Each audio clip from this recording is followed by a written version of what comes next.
Bien, seguimos. Pregunta 41.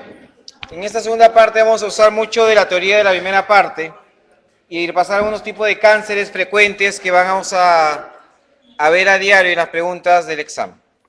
Pregunta 41 dice: ¿cuál de los siguientes factores endoscópicos es pronóstico de recibir en HDA? Eso hemos visto hace un rato y eso es la clasificación de Forrest. Muy bien. Es la principal factor pronóstico de recidiva del factor endoscópico.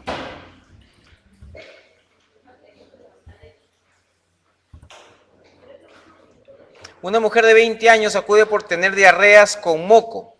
Hace un mes estuvo hospitalizada en la unidad de cuidados intensivos porque tenía neumonía por H1N1 con una neumonía bacteriana sobreagregada. ¿Cuál podría ser la causa de la diarrea? El uso de laxantes, intolerancia a la lactosa, colitis pseudomembranosa, que sea viral o que tenga una coli enterotoxigénica.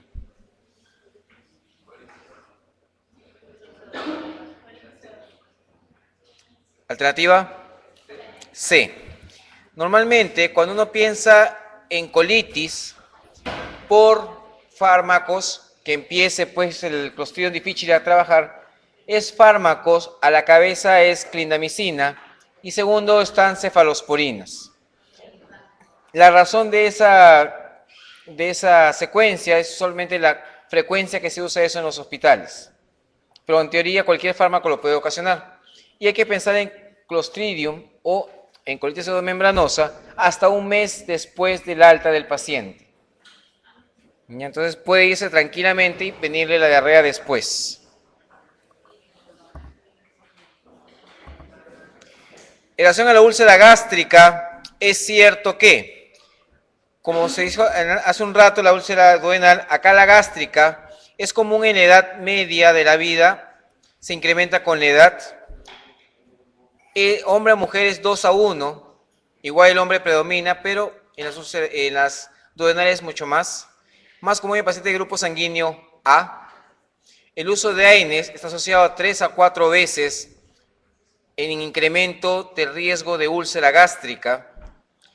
La gástrica está menos asociado a Helicobacter pylori que las duodenales. La duodenal es 90%, acá es 80%, que también es un buen porcentaje, pero un poco menos. 10-20% de los pacientes con úlcera gástrica tiene concomitantemente úlcera duodenal. Entonces es cierto que el uso de AINES está asociado 3-4 veces más de riesgo de úlcera gástrica. 44. ¿Con cuál de los siguientes fármacos no habría que tener mucho cuidado de que presente compromiso hepático? Entonces le damos paracetamol, isoniazida, estreptomicina, alotano y metotrexate. Entonces teóricamente, bueno, todos los fármacos pasan por el hígado, pero de estos 5, ¿cuál tiene menos componente hepático? Paracetamol, isoniazida, se usa constantemente y sabemos pues que podrían causar algún tipo de daño. Alfa-metildopa también. Metotrexate, que es un antifolínico, también puede causar hepatitis aguda por fármacos. Alotano, que es un anestésico. Estrógenos provocan colestasis. Antibióticos usualmente causan hepatitis aguda, ampicilina y eritromicina. Sin embargo, cualquier fármaco podría causar cualquier tipo de problemas.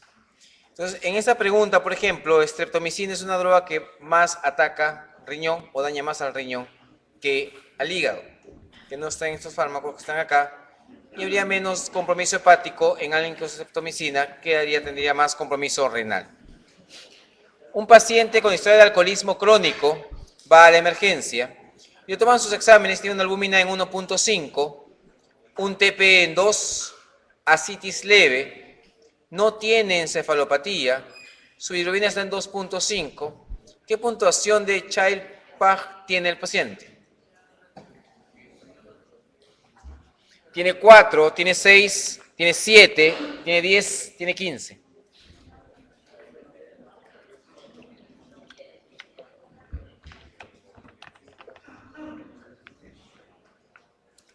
Que veamos la tablita del Child-Pugh. Tiene, a ver, con respecto a la ascitis, dice ascitis leve. Ascitis leve tiene 2 puntos. Con respecto a encefalopatía, dice que no tiene encefalopatía, 1 punto. La albúmina dice que tiene 1.5, tendría 3 puntos. Las bilirrubinas están en 2.5, tendrían 2 puntos.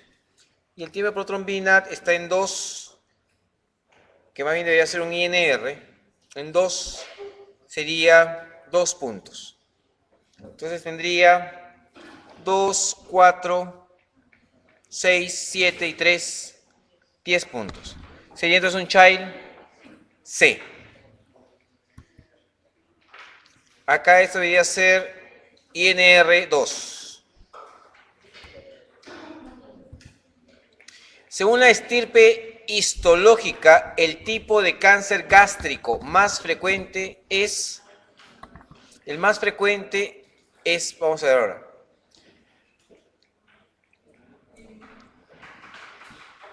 No, entonces esto es el total. La forma de ver a veces la aparición del cáncer gástrico incipiente, alguna forma de clasificación. Vamos a ver por acá. El adenocarcinoma es el más frecuente de todos los de la estirpe histológica de cáncer gástrico. Vamos a ver un cuadrito más adelante. ¿Cuál de los siguientes síntomas de una paciente con enfermedad inflamatoria intestinal le alejaría el diagnóstico de esta entidad? Que haya hecho melena, que tenga dolor abdominal no agudo, que tenga diarrea crónica, que esté adelgazada o que tenga astenia. Melena. ¿Qué cosa hacen? Claro. Entonces, sospecha de enfermedad inflamatoria intestinal, tiene diarrea prolongada, dolor abdominal no agudo, rectorragia, más que melena, es sangre viva. Y síntomas generales como astenia, anorexia y adelgazamiento. Entonces, melena, difícil que sea una enfermedad inflamatoria intestinal. Cuando se habla de dislipidemia como factor asociado a pancreatitis, hablamos de triglicéridos. Y vamos a ver ahí algunas clasificaciones, incluso tipo 1, tipo 4, tipo 5. Y la 1, por ejemplo, es hipertrigliceridemia exógena dependiente de las grasas de la ingesta, que es 33% de las pancreatitis agudas. 4.9. Paciente con diagnóstico de Plummer-Vinson o Plummer-Vinson, Patterson-Kelly, acude a la consulta. Aparte de eliminar las estructuras esofágicas, al paciente hay que administrarle radiación, vitamina B12, darle omeprazol, darle hierro o una dieta rica en fibra. Hierro. El síndrome de Plummer-Vinson es una entidad, no sé mucho actualmente, pero es una disfagia que va a estar asociada a una anemia ferropénica grave. En Inglaterra, está el doctor que está ahí sentado, se llama Patterson-Kelly, o disfagia sideropénica. A ver unas estructuras a nivel esófago, hay que sacarlas y administrar el hierro al paciente. Implica que tiene una Patterson-Kelly o disfagia sideropénica. Van a ver unas estructuras a nivel esófago, hay que sacarlas y administrar el hierro al paciente. Implica que tiene una bastante escasez de hierro. 50. Paciente con HDA por varices esofágicas llega a la emergencia del hospital por un resangrado. Usted lo había visto por consultorio y sabía que iba a tener un nuevo sangrado. Por eso lo mandó a las 8 de la mañana del día siguiente. ¿Cuál de las siguientes características que encontró en la consulta lo hubieran alejado de esta posibilidad? Que tuvo un sangrado previamente, que tiene una coagulopatía, que tiene falla hepática, porque acudió por una infección o porque tenía hipercalcemia. Entonces, ¿cuál de esas 5 cosas le hubieran hecho a usted pensar de que no iba a presentar un nuevo sangrado? Porque si tiene una coagulopatía, uno dice, uy, ese puede volver a sangrar. Si tiene falla hepática, podría volver a sangrar. Entonces, los factores de riesgo para hemorragia digestiva alta ya es una úlcera gastroduodenal, uso de fármacos, lesiones neurológicas agudas, quemaduras, coagulopatías, falla respiratoria, cirrosis, sepsis, síndrome urémico hemolítico, falla renal, etc. Y de las úlceras tenemos la no varicea y la varicial. De la varicial, úlcera duodenal y gástrica está entre 30 y 50%, un maloribaís 20%, gastropatía erosiva hasta un 15%, esofagitis, neoplasias también pueden causar varices y que puedan sangrar. Y la varicela ocurre hasta un 30% en los pacientes que tienen cirrosis y causa el 80% de las HDAs en estos pacientes cirróticos. 30% de mortalidad por cada episodio de HDA que tiene el paciente y puede ceder en 40% de ellos. Hay alto riesgo si tiene sangrados previos, coagulopatía, falla hepática o infección concomitante, que acá está justo el riesgo. Si tiene una falla hepática, si tiene infección concomitante, si tiene una coagulopatía o un sangrado previo, este paciente tiene alto riesgo de volver a sangrar. Entonces, el que tenga hipercalcemia no tiene mayor trascendencia para saber si puede sangrar o no puede sangrar este paciente. No, simplemente no te ayuda. Se la pregunta como que la pregunta quiere decir, el paciente dice, doctor, yo tengo fallas esofágicas, pero he resangrado. Volví a sangrar. Yo además tengo una coagulopatía. Ahorita vengo también porque tengo mi hígado no en función y tengo una infección respiratoria. O sea, todo eso me dice, puede volver a sangrar. Pues dice, tengo hipercalcemia. Bien por ti. Claro. No tiene relación, exactamente. Le he dicho, tiene hipercalcemia, gracias por el dato. Muchas gracias por decirme que es hipercalcemia. 51. Paciente con diarrea crónica en quien se encuentra alto contenido de magnesio en las heces. Con este dato, ¿qué cosa está tomando el paciente? Laxantes. Tiene alto contenido de heces, hace una diarrea acuosa de tipo osmótica, tiene las heces y se encuentran alto contenido de magnesio. Es un abuso de laxantes o un consumo inadvertido de los mismos. ¿Cuál de estos parámetros no se utiliza en la clasificación de Child-Pugh para graduar la severidad de la hepatopatía crónica? Ahí dice encefalopatía, ascitis, bilirrubina, albúmina y sangrados. Está ahí que los sangrados no tienen nada que ver ahí. 53. ¿Cuál de las siguientes recomendaciones es falsa en relación con el tratamiento de la peritonitis bacteriana espontánea en un paciente cirrótico? Dice, el diagnóstico se basa en la existencia de más de 250 polimorfos nucleares en el líquido acítico. ¿Es verdadero o falso? Verdadero. El tratamiento de elección lo constituyen las cefalosporinas de tercera generación.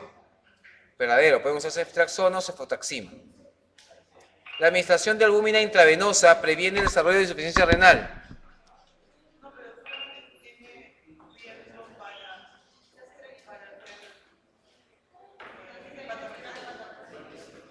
Claro, si tiene riesgo, te lo previene. Dice en forma general, bien abierto. El tratamiento antibiótico debe mantenerse durante 15 días.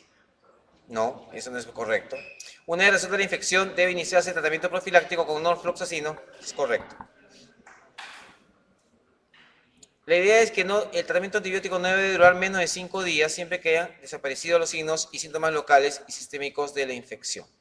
El tratamiento es de cefotaxima, que se usa, o ceftriaxona. Usualmente cefotaxima se usa más los pediatras, pero se usa igualito, tiene la misma eficacia.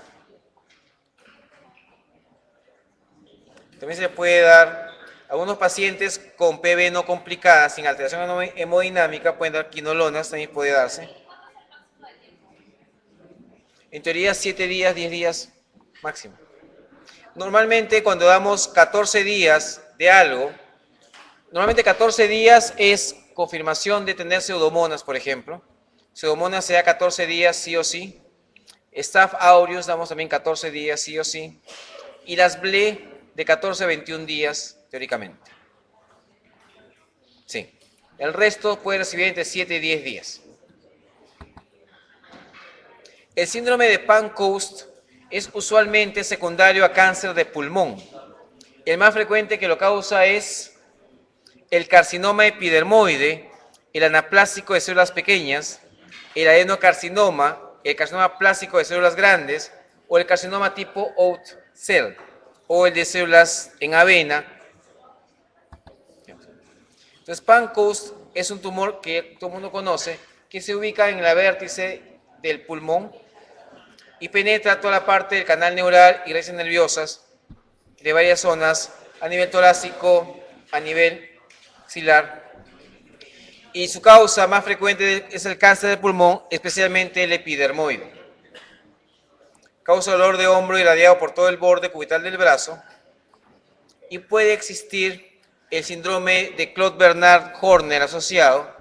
Y el Horner es miosis, ptosis, en oftalmos y a veces puede haber anhidrosis.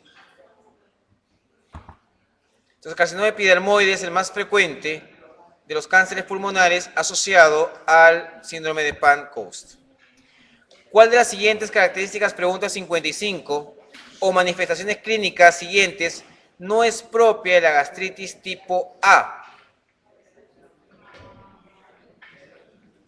Entonces, en la gastritis tipo A, usualmente es autoinmunitario contra la célula oxíntica. Dijimos A de autoinmunitario en gastritis atrófica crónica y B es de Helicobacter pylori, B de bacteriana y A de autoinmunitario.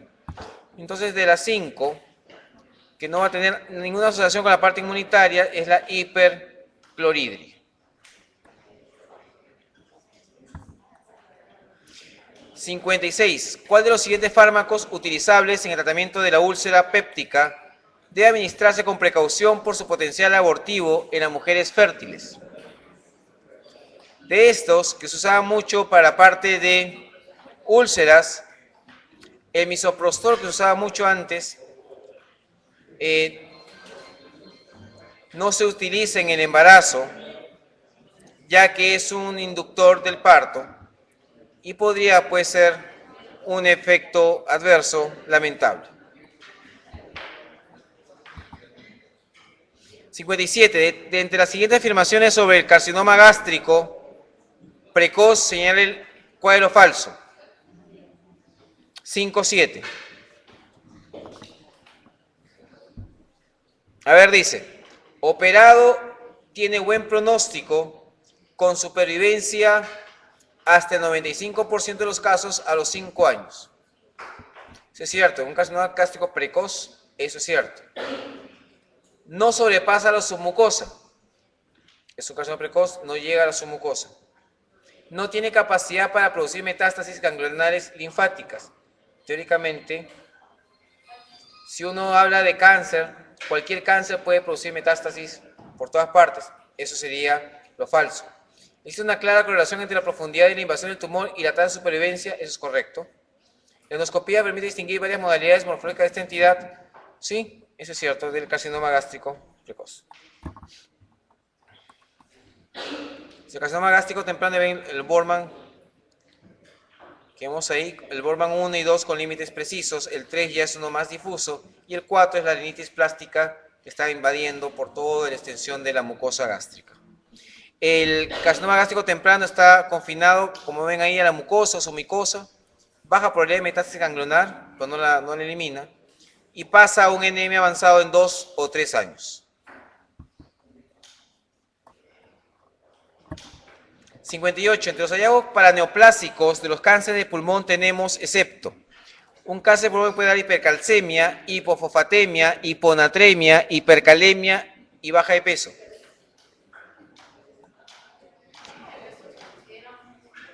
Es un paraneoplásico. Pero pasa dentro de del síndrome constitucional. Sí, tienes razón. Sería más una manifestación. ¿Sí? Un tercio de los pacientes que tienen anorexia, pérdida de peso y baja defensas producen hipercalcemia, hipofosfatemia, hiponatremia. Acuérdense que los pacientes que tienen cáncer pulmonar o enfermedades pulmonares crónicas pueden hacer secreción inapropiada de hormona antidiurética, que chequea siempre el sodio. también pueden hacer hipopotasemia por secreción ectópica de la ACTH. Entonces no hacen hipercalemia, sino hacen hipocalemia. 58D. 59.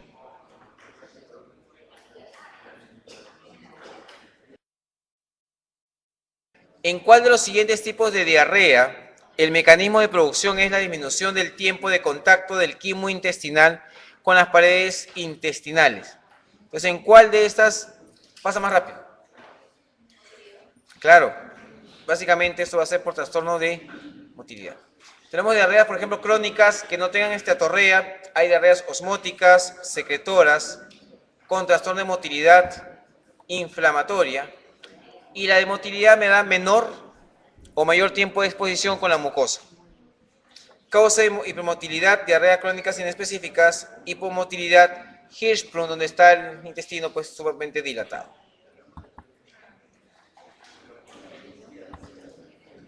+60.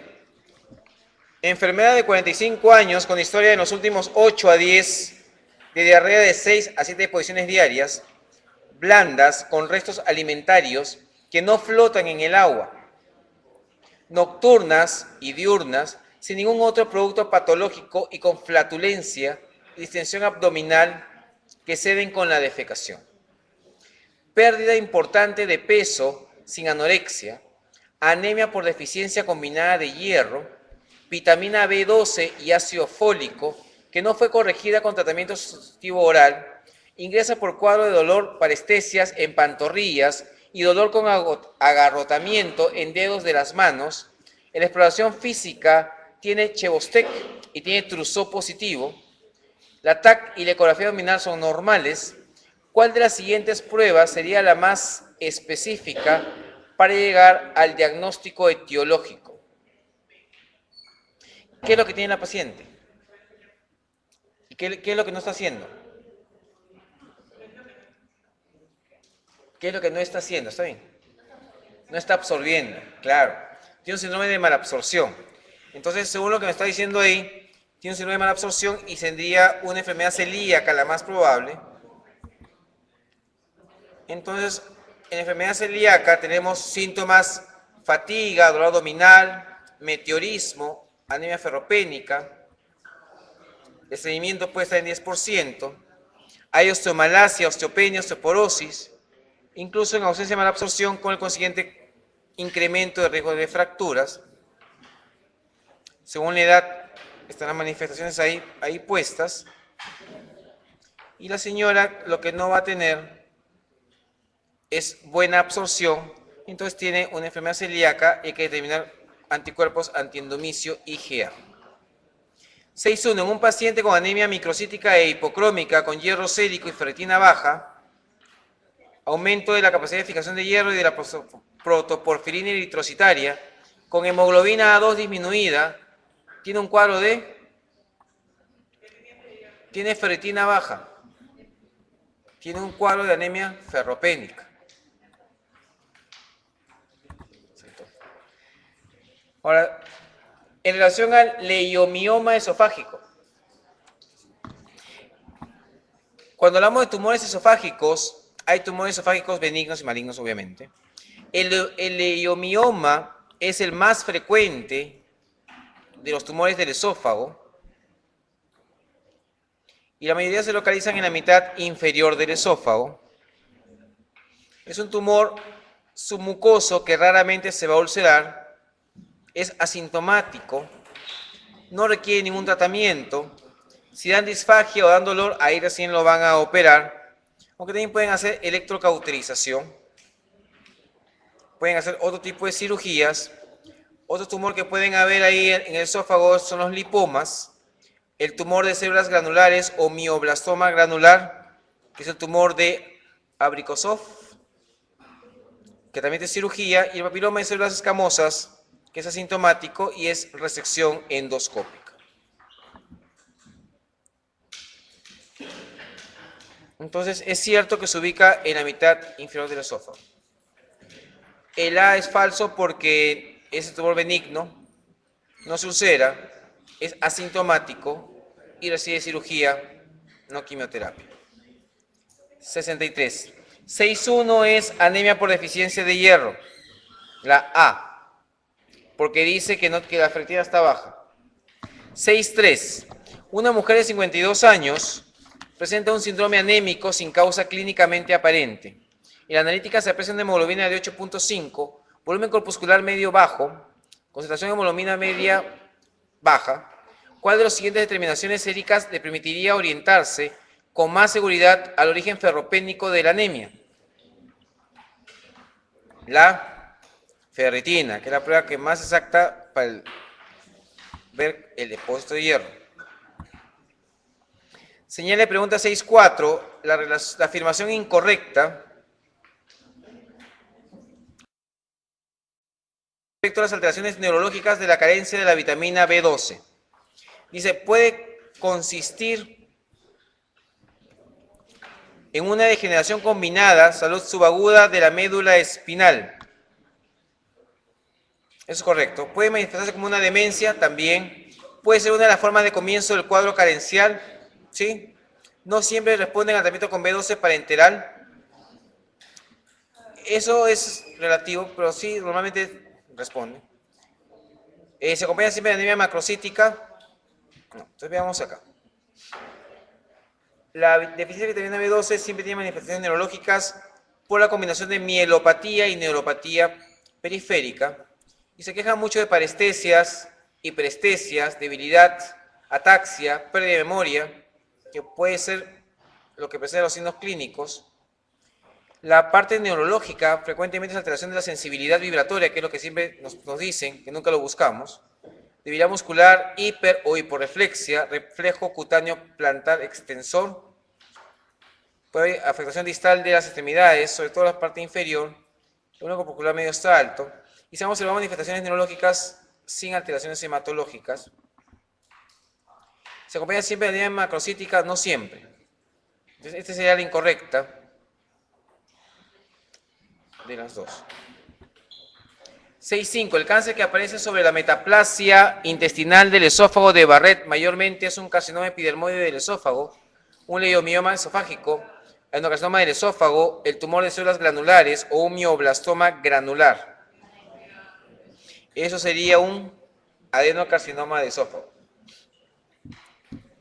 Ese 20% de los tumores malignos del esófago con incidencia creciente en los últimos años, hasta 70% en algunas series, y generalmente aparece sobre la metaplasia intestinal del esófago de Barrett. Aunque la mayoría tiene también mucha asociación con lo que es alcohol y con lo que es tabaco. 6.6. ¿Cuál de los siguientes hallazgos no es compatible con hemoglobinuria paroxística nocturna? Anemia hemolítica crónica intravascular, hemoglobinuria, hipercoagulabilidad, citopenia debido al fallo de la médula ósea o trombocitosis.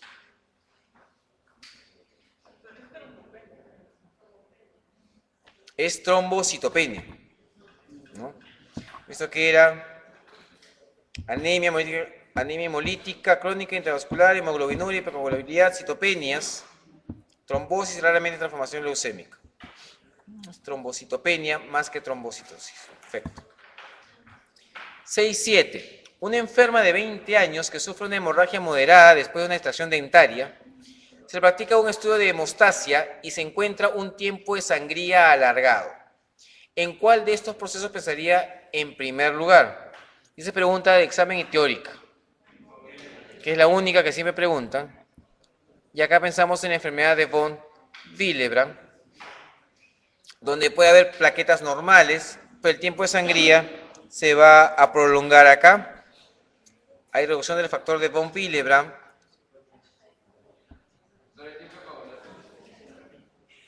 El tiempo de coagulación puede estar normal, también se puede alterar. Normalmente está normal. Pero normalmente está normal, el que se prolonga más es sangría.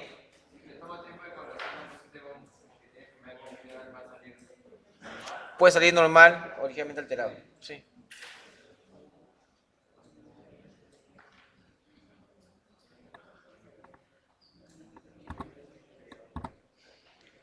El diagnóstico de la anemia hemolítica se realiza gracias a 5 signos biológicos característicos. Si tengo una anemia hemolítica y la anemia hemolítica encuentro siempre elevación de los reticulocitos, hiperregeneración eritroblástica, o sea, que se regeneran los glóbulos rojos, hiperbilirrubinemia no conjugada, incremento de la lactato deshidrogenasa sérica y descenso de la aptoglobina. ¿Cuáles de estos signos biológicos pueden observarse también en las pérdidas de sangre por hemorragia? Entonces, algo que va a encontrarse siempre, si sangra un paciente, es que va a haber mayor cantidad de glóbulos rojos, que van a salir de la sangre, de la médula, perdón, para reponer. Entonces, acá lo que habría sería una hiperregeneración eritroblástica y elevación de cifras de reticulocitos, que son dos cosas que se pueden encontrar en una hemorragia y que es parte de la péntada de la anemia hemolítica. ¿Cuál de los siguientes hallazgos hace muy improbable el diagnóstico de policitemia vera?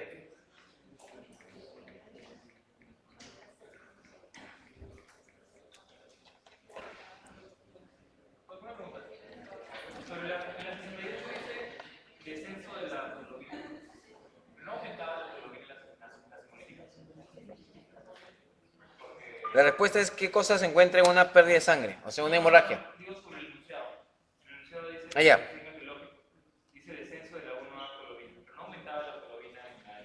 No, en la hemolítica se baja, descenso, desciende.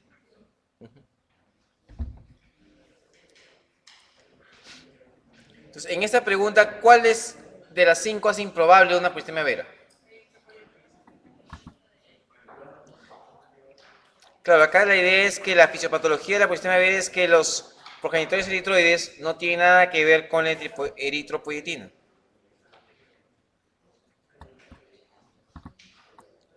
Entonces, la eritropoietina elevada me aleja este diagnóstico de policitemia vera. 70. Señale cuál de las siguientes pruebas no tiene ninguna utilidad en el estudio de un caso de mieloma múltiple.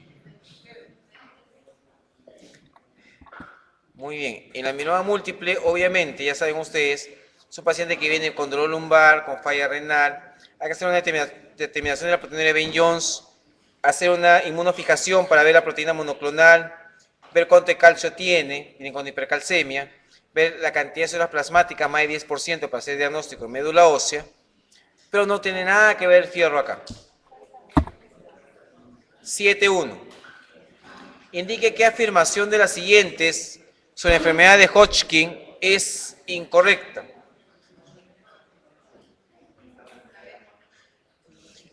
La forma histológica más frecuente en adolescentes y adultos jóvenes es esclerosis nodular. El estadio 1 es curable con radioterapia local. Epstein-Barr virus está asociado con la variedad de celularidad mixta. La laparotomía exploradora está indicada en todos los casos con estadio clínico 1 y 2. La pauta de quimioterapia ABBD produce menos esterilidad que la combinación MOPP. Para linfomas están asociados muchos virus como el HTLV1, el VIH, hepatitis C, hepatitis B, perdón, Epstein-Barr virus, perdón, el herpes 8, algunas bacterias como Helicobacter pylori, Campylobacter jejuni, Borrelia burgdorferi, pistachi. Ambientalmente está el tabaco, está dieta alta en grasas y en carnes rojas, pesticidas, solventes orgánicos y tintes de cabello también están asociados muchos a linfomas. Inherentes, riesgos familiares, algunas asociaciones con hipoglobulinemia, algunos síndromes medio raros. Y la idea es acá que el cuadro clínico es compromiso de los nódulos, hay inicio de síntomas, con síntomas B, prurito, hiporexia, compromiso extranodal, etcétera, etcétera, etcétera. Entonces tenemos un estadio 1, donde hay en el linfoma no Hodgkin un área de nodos o un órgano fuera de los ganglios tomado. En el 2 hay muchos nódulos, o muchas áreas, perdón, sobre o debajo del diafragma. En el 3, en ambos lados del diafragma. Y 4, por todas partes, incluyendo el vaso. Y se ha diseminado más de uno u otros órganos. Tenemos varios tipos de linfomas, ahí lo van a revisar, folicular, del manto, el mal, del Burkitt, micosis fungoide, etcétera, etcétera, etcétera. Con sus marcadores ahí celulares que nos van a ayudar para hacer diagnóstico.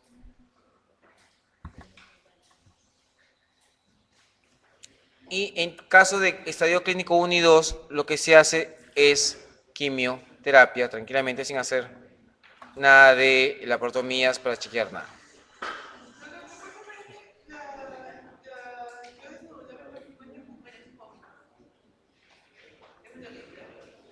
Ya, sí. La esclerosis nodular es en jóvenes. No he puesto sexo ahí. Ah, ya, pero no he puesto sexo. Ah, bueno. Para asociarlo mejor, ¿ya? Es mujeres, adolescentes y adultos jóvenes. 72. Todas las siguientes son causas de eritrocitosis excepto. Y en el excepto, ya hemos visto muchas causas, que son la hipoxia, tumores como el hipernefroma, terapia androgénica, el Barter, polistemia familiar, etc. Los síndromes mielodisplásicos no son causa de eritrocitosis.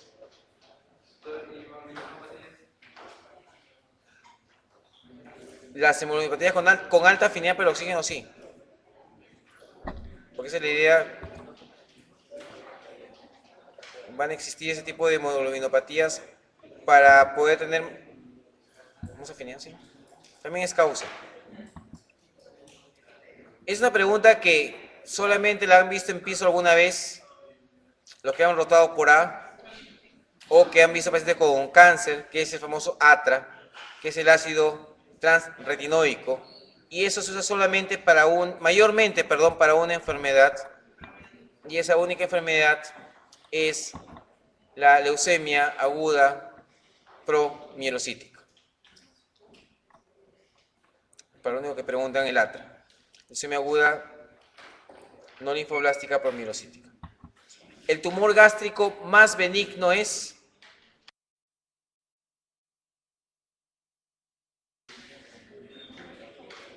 el más benigno de esos 5 sería el leiomioma, más frecuente. Hay no más benignos también, pero el leiomioma es el más frecuente. El mejor test para monitorizar el efecto de la terapia cumarínica con warfarina, ¿cuál es? El TP. Tiene que estar entre 2 y 3. En relación a la hemoglobinuria paroxística nocturna, señale cuál de las siguientes afirmaciones es falsa. Y lo falso sería la alternativa letra C. Porque en teoría la idea es que las proteínas de membrana no están bien pegadas y se destruye más rápidamente el glóbulo rojo. Y ahí dice, cursa con un aumento de la resistencia del hematíe a la lisis por complemento, ¿no? Que sería lo contrario de la teoría de la hemoglobinuria paroxística nocturna. En relación con las heparinas de bajo peso molecular, señale cuál de los siguientes enunciados es el verdadero. La letra... Lo que más nos conviene a nosotros es, porque no se requiere para las heparinas de bajo peso molecular, controles de TP y TTP como si lo hacemos con las otras heparinas. Esa es una de las ventajas. Los demás son falsos. 78. Una mujer de 40 años tiene fiebre, tiene malestar. 77, alternativa D de dedo. 78. Una mujer de 40 años presenta fiebre, malestar y equimosis en ambos brazos. Los resultados del laboratorio te presentan un hematocrito en 30, leucocitos en 3700, con 12% de blastos, conteniendo gránulos grandes, plaquetas en 32.000, TP 16, TTP en 35.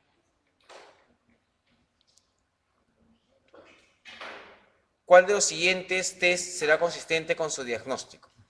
O sea, tiene crito en 30, leucocitos en 3700 con 12% de blastos, con gránulos grandes, plaquetas 32.000, lo normal es 150 o 450.000, TP en 16 está un poco prolongado, TTP en 35 está un poquito prolongado. ¿Qué test nos ayudaría acá para chequear qué está pasando?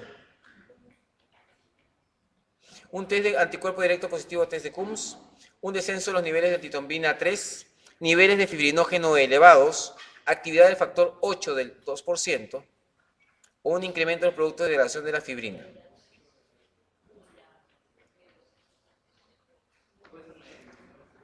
¿Por qué?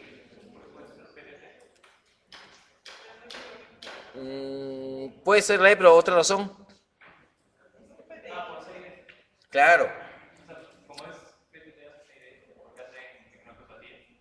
Claro, es una microangiopatía, más que nada esto parece un CID.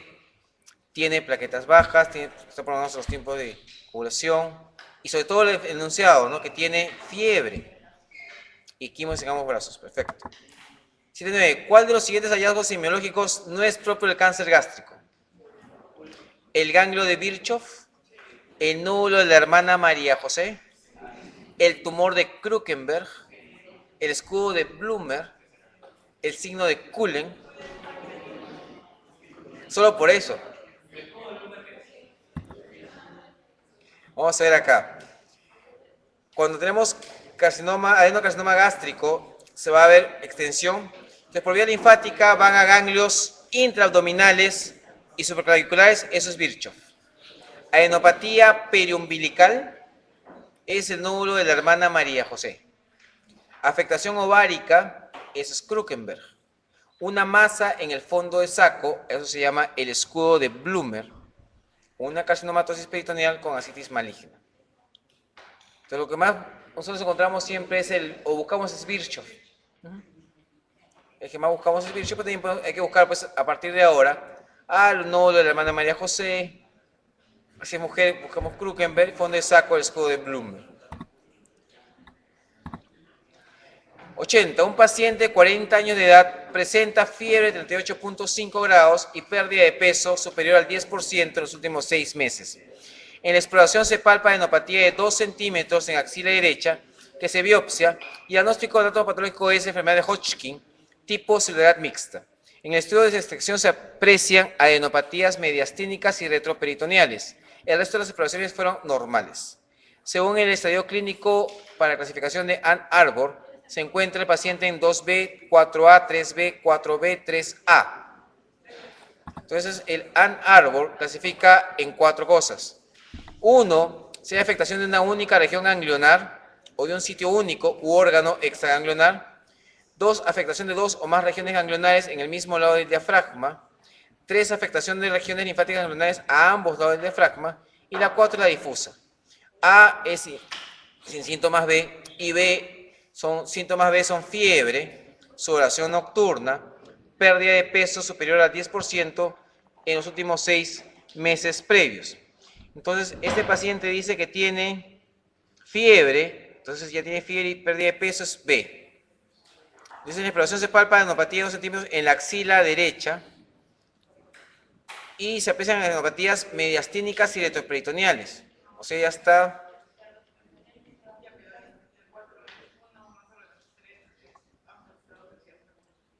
Sería arriba y abajo, ¿no es cierto? Sería 3 o 4.